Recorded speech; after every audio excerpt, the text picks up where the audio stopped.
બેંગ્લોરની દયાનંદ સાગર university વિદ્યાર્થીઓને ઉજ્જવળ ભવિષ્ય માટે સશક્ત. રિપોર્ટ બાય ચિરાગ પી, અમદાવાદ.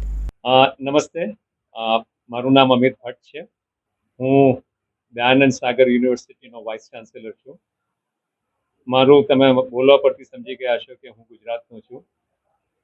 હું Dhirubhai Ambani university of information and communication ટેકનોલોજીમાં મેં લગભગ 20 વર્ષ કામ કર્યું. હું એનો ફાઉન્ડિંગ ફેકલ્ટી મેમ્બર હતો.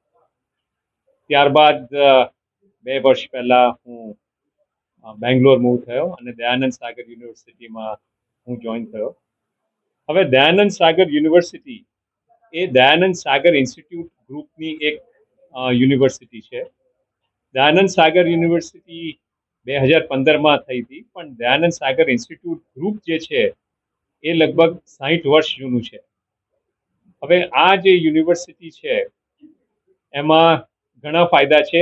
તમને ફર્સ્ટ ફાયદો તો એ કે ત્યાં બેંગ્લોર એડવાન્ટેજમાં છે, એટલે કે તમારી જો યુનિવર્સિટી બેંગ્લોરમાં હોય અને આજુબાજુ હજારો હાઈટેક કંપની છે, અને આ ખાલી એન્જિનિયરિંગ માટે નથી, આ કંપનીઓ બાયોટેકમાં છે, આ જ કંપનીઓ ફાર્માસ્યુટિકલમાં છે, આ જ કંપનીઓ જર્નલિઝમ અને યુઆઈ યુએક્સમાં છે.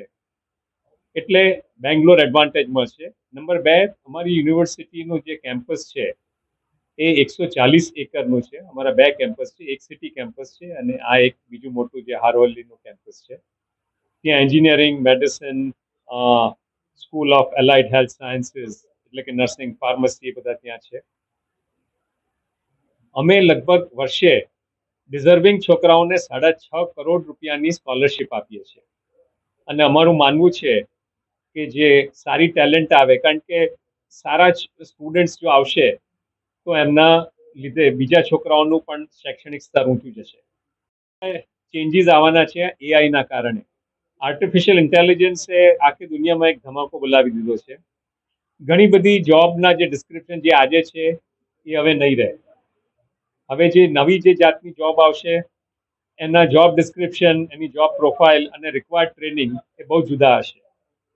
એટલે અમે એ છોકરાઓને શીખે એટલા માટે અમે અમારા પોતાના શિક્ષણ તો અમે આપીએ જ છે, એના ઉપરાંત અમે ઇન્ડસ્ટ્રીના લોકોને બોલાવીએ છીએ અને છોકરાઓને એક્સ્ટ્રા ક્લાસ આપીએ છીએ જેને ઇન્ડસ્ટ્રી અને લગતું શિક્ષણ આપે. એટલે અમે છોકરાઓમાં સ્કિલ સેટ વધારીએ છીએ. અને છેલ્લે અમે છોકરાઓનો એક ઓલરાઉન્ડ વિકાસ થાય એમાં માનીએ છીએ.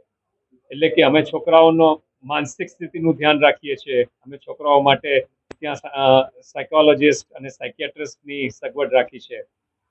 અમારે ત્યાં લગભગ 40 જાતની ક્લબ છે. એટલે છોકરાઓનો સર્વાંગી વિકાસ થાય કે ખાલી એકલું ભણતર નહીં, પણ એની સાથે સાથે બીજા વિષયોમાં પણ આગળ વધે, જેને આપણે કહીએ છીએ કે સોફ્ટ સ્કિલ એ પણ વધે. કારણ કે અત્યારની જગતમાં આગળ વધવું હોય તો સોફ્ટ સ્કિલ વગર આગળ નહીં વધાય. એટલે આ બધી વસ્તુઓ અમે બેંગ્લોરમાં છે. અને હું તમને આમંત્રણ આપું છું કે જો તમારી પાસે ટાઈમ અને સગવડ હોય તો તમે બેંગ્લોર આવી અને દયાનંદ સાગર યુનિવર્સિટી જરૂરથી જોશો. ગુજરાતના હું ફી સ્ટ્રક્ચર માટે અમારે ત્યાં ગુજરાતના છોકરાઓ લગભગ 100 થી 150 હશે, પણ અમે હવે મોટા પાયે બહારના લોકોને લેવાનું શરૂ કર્યું છે, કારણ કે નિર્ફ ને બધામાં પણ કહે છે કે એનો ડાયવર્સિટી જરૂરી છે. એટલે અમે દરેક સ્ટેટમાં જઈએ છીએ, કારણ કે અત્યારે એન્જિનિયરિંગમાં ડિમાન્ડ એટલી બધી છે કે જો ખાલી કર્ણાટક એરિયામાંથી જગ્યા ભરી દેવી હોય તો પણ ભરી શકે. પણ અમારા ફાઉન્ડર્સ એવું માને છે કે દરેક રાજ્યનું રેપ્રેઝન્ટેશન હોવું જોઈએ. એટલે કે તમામ રાજ્યો ના છોકરાઓ અમારી સ્કૂલમાં આવવા જોઈએ. એટલે એને માટે અમે આટલો અથાગ પ્રયાસ કરીએ છીએ. દીપકભાઈ પોતે અને હું પણ જુદી જુદી જગ્યાએ જઈને છોકરાઓને લાવવાનો ટ્રાય કરીએ છીએ. માં motor driving, safe and sure driving. Driving એ શોખ સાથે આપની મોટી જવાબદારી પણ છે. અમારા ઇન્સ્ટ્રક્ટર દ્વારા સચોટ અને સરળ માર્ગદર્શન.